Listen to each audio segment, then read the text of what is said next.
গভীর রাতের নিস্তব্ধতা, সঙ্গে ঝিঝি পোকার একঘেয়ে ডাক। বারান্দার ইজি চেয়ারে হেলান দিয়ে বসে আছি, হাতে চায়ের কাপ। চা ঠান্ডা হয়ে গেছে জানি, কিন্তু উঠতে ইচ্ছা করছে না। শরীরটা বড্ড দুর্বল লাগছে আজ। মাথাটা কেমন ঝিমঝিম করছে। কপালে ভেজা বাষ্পের মতন জমেছে বিন্দু বিন্দু ঘাম। ঘরের ভেতরে হালকা হলুদ আলোর আভা এসে পড়েছে বারান্দার মেঝেতে। সেখানে একটা মরা মথ পড়ে আছে, পাখাগুলো ছড়ানো, যেন মৃত্যুর পরে উড়ে যাওয়ার শেষ চেষ্টা করছে। ভেতরের ঘর থেকে খুক খুক কাশির শব্দ আসছে। আমার স্ত্রী রাহেলা ক্যান্সারের শেষ পর্যায়ে। ডাক্তাররা জবাব দিয়ে দিয়েছেন, বলেছেন আর বেশি দিন নেই। প্রতিটা মুহূর্তে ওর কষ্ট দেখে আমার বুকের ভেতরটা ছিঁড়ে যায়। মনে হয় ইস, যদি ওর সব কষ্ট আমি নিজে নিতে পারতাম। রাহেলা আবার কাশলো, এবার একটু জোরে। শব্দটা যেন বুকের ভেতর হাতুড়ি পেটাচ্ছে। আমার চোখ বন্ধ হয়ে এলো। না, আর পারছি না, আর দেখতে পারছি না ওর কষ্ট। ওর কষ্ট আমি সইতে পারছি না। চায়ের কাপটা ইজি চেয়ারের পাশে নামিয়ে রেখে উঠে দাঁড়ালাম। পরদিন সকালে ঘুম ভাঙলো পাখির কিচিরমিচির শব্দে। আলোয় ঝলমল করছে চারদিক। জানালার পর্দাগুলো সরানো। মনে হলো আজ অনেক দিন পর ঘুম হলো। বুকটা হালকা লাগছে। রাহেলার কাশিটাও শুনছি না আর। হয়তো ঘুমাচ্ছে। ক্যান্সারের রোগীরা দুর্বল থাকে, ঘুম দরকার। আমি উঠে রান্নাঘরের দিকে গেলাম। রাহেলার জন্য চা বানাবো। ও কড়া লিকারের চা ভালোবাসে, চিনি ছাড়া। ফ্রিজের গায়ে লাগানো রাহেলা আর আমার পুরনো একটা ছবি, বিয়ের প্রথম দিকের ছবি। রাহেলাকে কি সুন্দর দেখাচ্ছে, হাসছে প্রাণ খুলে। কিন্তু এখন ওর মুখে সে হাসি নেই। সারাক্ষণ যন্ত্রণায় মুখ কুঁচকে থাকে, চোখ দিয়ে আপন মনে জল পড়ে। ফ্রিজের গায়ে লাগানো ছবিটা দেখতে দেখতে কেমন একটা চিনচিনে ব্যথা অনুভব করলাম বুকের ভেতর।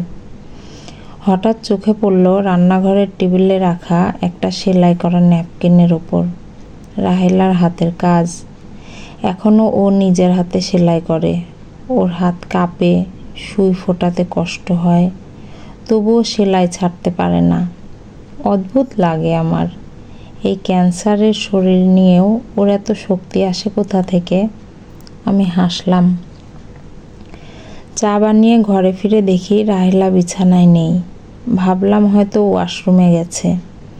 বেডরুমে গিয়ে দেখি ওর মাথার কাছের টেবিলে একটা খোলা বই রাখা, শেষের কবিতা। রাহেলা বারবার পড়ে এই বইটা। বইয়ের পাতার ভাঁজে একটা শুকনো গোলাপের পাপড়ি। কাল রাতেও এই বইটা হাতে নিয়ে ঘুমিয়েছিল ও। আমি চাটা টেবিলে রেখে বারান্দায় গিয়ে বসলাম। একটু পর রাহেলা এসে আমার পাশে বসলো। ওর পরনে হালকা নীল রঙের শাড়ি, চুলে একটা গোলাপ গুজেছে, মুখে হালকা হাসি। আমি অবাক হলাম। তুমি কখন উঠলে? আমি তো চা বানাচ্ছিলাম। রাহেলা হাসলো।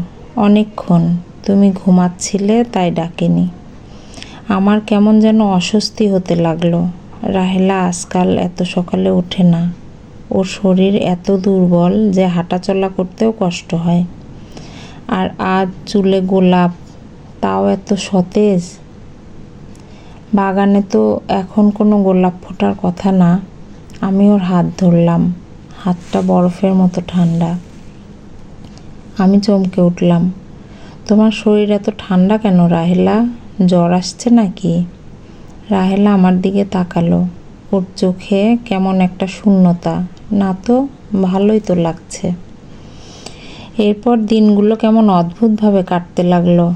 রাহেলা আমার পাশেই থাকে, হাঁটে, কথা বলে, হাসে, কিন্তু ওর চলাফেরায় কোনো শব্দ হয় না। হাসিতে কোনো আনন্দ নেই। ওর হাতের ছোঁয়া, সে যেন এক হিমশীতল স্পর্শ। আমার চোখের সামনেই সে রান্নাঘরে কাজ করছে, নিজের হাতে ভাত বেড়ে খাচ্ছে, আবার কখনো বা বারান্দায় বসে সুতো দিয়ে কাজ করছে। আমি বারংবার নিজের চোখ রগড়ে দেখি, না, ভুল দেখছি না, রাহেলা আমার পাশেই আছে। রাতে যখন ঘুমাই, রাহেলা আমার পাশে শুয়ে থাকে, ওর নিঃশ্বাসের শব্দ পাই। কিন্তু সকালে উঠে দেখি ও নেই, হয়তো বাগানে গেছে। কিন্তু বাগানে গিয়ে দেখি ও সেখানেও নেই। আবার ঘরে ফিরে দেখি ও আমার জন্য চা বানাচ্ছে। ঘরের মধ্যে একটা অদ্ভুত গন্ধ, কিসের গন্ধ ঠিক বুঝতে পারি না, কেমন মিষ্টি আর হালকা পচা ফুলের মিশেল। আমার মাথা খারাপ হয়ে যাচ্ছিল, আমি কি পাগল হয়ে যাচ্ছি? আমি একা ঘরে বসে থাকি, দেয়ালের দিকে তাকিয়ে থাকি। মনে হয় দেয়ালের ওপাশে রাহেলা দাঁড়িয়ে আছে, আমাকে দেখছে। ভয়ঙ্কর একটা অনুভূতি আমাকে গ্রাস করে। রাতের বেলা ঘুমাতে গেলে রাহেলার কান্না, আমার কষ্ট হচ্ছে, আমাকে মুক্তি দাও। একদিন রাতে আমি আর সহ্য করতে পারলাম না। রাহেলা আমার সামনে বসে বই পড়ছিল, ওর মুখটা কেমন মায়াবী দেখাচ্ছে।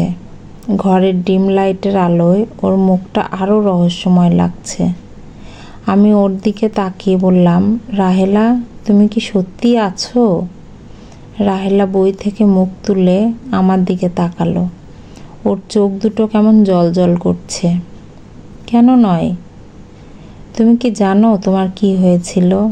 রাহেলা হাসলো, সেই হাসিটা আমার বুকের ভেতর কাঁপুনি ধরিয়ে দিল। আমি তো ভালো আছি। আমি চিৎকার করে উঠলাম, না, তুমি ভালো নেই, তুমি ভালো থাকতে পারো না। আমার গলা চিরে একটা তীক্ষ্ণ আর্তনাদ বেরিয়ে এলো। আমার চিৎকার শুনে রাহেলা উঠে দাঁড়ালো, ধীরে ধীরে আমার দিকে এগিয়ে এলো। ওর চোখ দুটো আরও উজ্জ্বল হয়ে উঠল। সে আমার খুব কাছে এসে দাঁড়ালো। আমি ওর চোখে চোখ রাখতে পারছিলাম না, কেমন একটা আতঙ্ক আমাকে ঘিরে ধরল। তুমি আমাকে কেন দেখতে পাচ্ছ? রাহেলা ফিসফিস করে বলল। ওর গলার স্বর শুনে মনে হলো যেন বহু দূর থেকে ভেসে আসছে। আমি চমকে উঠলাম, মানে? তুমি তো আমাকে মুক্তি দিয়েছিলে। রাহেলা হাসলো, ওর হাসিটা যেন চারপাশের বাতাসকে আরও শীতল করে দিল। ঘরের মিষ্টি পচা ফুলের গন্ধটা যেন আরও তীব্র হলো।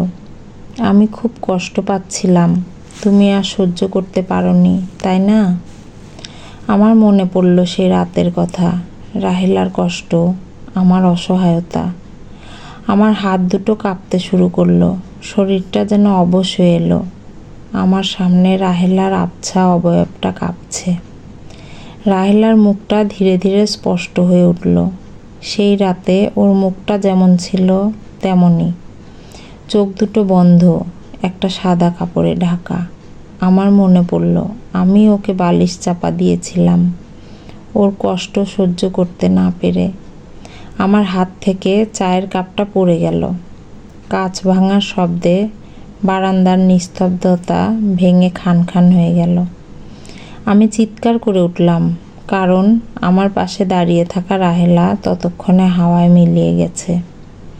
শুধু থেকে গেছে ওর হিমশীতল স্পর্শ আর আমার মাথার ভেতর সেই রাতটা। আহ, কি যন্ত্রণা, অসীম যন্ত্রণা। কলমে সুচন্দ্রা দাস, কণ্ঠে লাবণী সাহা।